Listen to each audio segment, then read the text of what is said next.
তোমাদের সঙ্গে আজকে লইট্টা শুটকির তরকারি বা লুট শুটকির তরকারির রেসিপিটা শেয়ার করে নেব। এটা আমার ছোটো মাসির রেসিপি।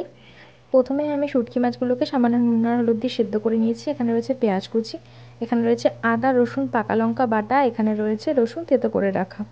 সবজির মধ্যে আমি পটল, কুমড়ো, আলু, বেগুন, ডাঁটা এগুলো নিয়েছি। এখানে রয়েছে টমেটো কুচি। আমি সাদা তেলে করছি রান্নাটা, তোমরা চাইলে সর্ষের তেলেও করতে পারো। তেল গরম হয়ে গেলে পরে আমি বেগুনগুলো দিয়ে দিচ্ছি।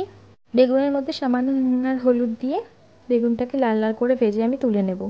তারপরে আমি দিয়ে দিচ্ছি কুমড়োর মধ্যেও আমি সামান্য নুন আর হলুদ দিয়ে ভেজে নিচ্ছি। আর কুমড়োতে একটু সময় বেশি লাগে বলে তাই আমি 2 মিনিটের জন্য একটু ঢেকে দিয়েছিলাম।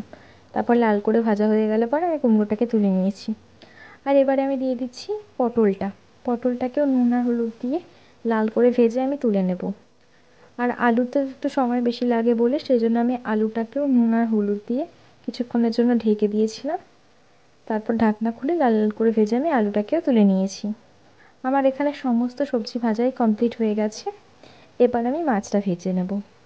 আমার কড়াইতে যা তেল রয়েছে তাতে আমার মাছ ভাজা হয়ে যাবে। তোমাদের যদি মনে হয় তোমরা আরেকটু তেল অ্যাড করে নিতে পারো।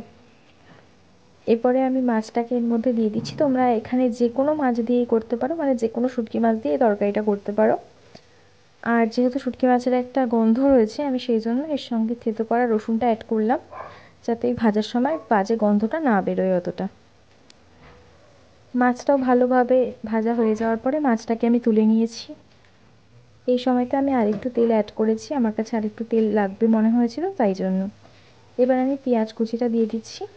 পেঁয়াজটা যখন কাঁচ মতন ভাজা হয়ে যাবে তখন আমি আদা রসুন বাটাটা দিয়ে দেবো। আমি 15-16 কোয়ার মতন নিয়েছি রসুন, আর তার সঙ্গে একটা হাফ ইঞ্চির আদা আর 4টে মতন পাকা লঙ্কা নিয়েছি। তোমরা ঝালটা বুঝে দেবে। আর এই রান্নাতে রসুনের পরিমাণটা একটু বেশি লাগে। আমি এর সঙ্গে মিক্সি ধোয়া জলটাও অ্যাড করেছি। এবার আমি ভালোভাবে আদা রসুনটাকে কষিয়ে নেব, যাতে কাঁচা গন্ধটা চলে যায় আর জলটাও খানিকটা টেনে যায়। ভালোভাবে কষানো হয়ে গেলে পরে জলটা টেনে যাওয়ার পরে আমি এর মধ্যে অ্যাড করে দেব টমেটো কুচি। টমেটো কুচিটা দেওয়ার পরে আমি তার সঙ্গে দিয়ে দেব সামান্য একটু নুনটা দিলে পরে তাহলে টমেটোটা তাড়াতাড়ি গলে যাবে, নরম হয়ে যাবে সেই জন্য। আর আমি 2 মিনিটের জন্য একটু ঢেকে দিলাম। আর ঢাকনা খুলে এখন দেখো টমেটোটাও প্রায় সেদ্ধ হয়ে গেছে, নরম হয়ে গেছে।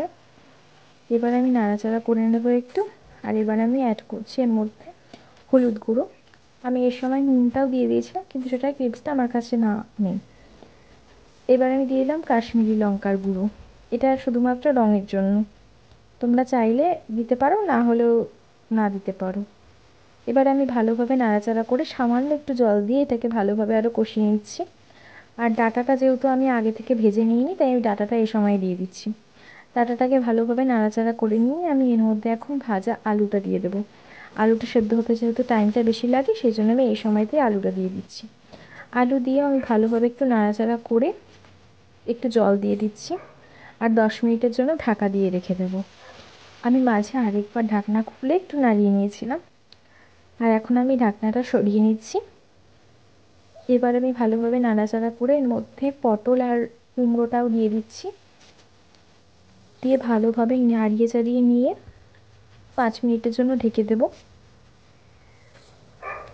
5 মিনিটের জন্য ঢাকনা দিয়ে ঢাকার পরে আমি ঢাকনাটা খুলে দেখো এখন মোটামুটি সমস্তটাই সেদ্ধ হয়ে গেছে।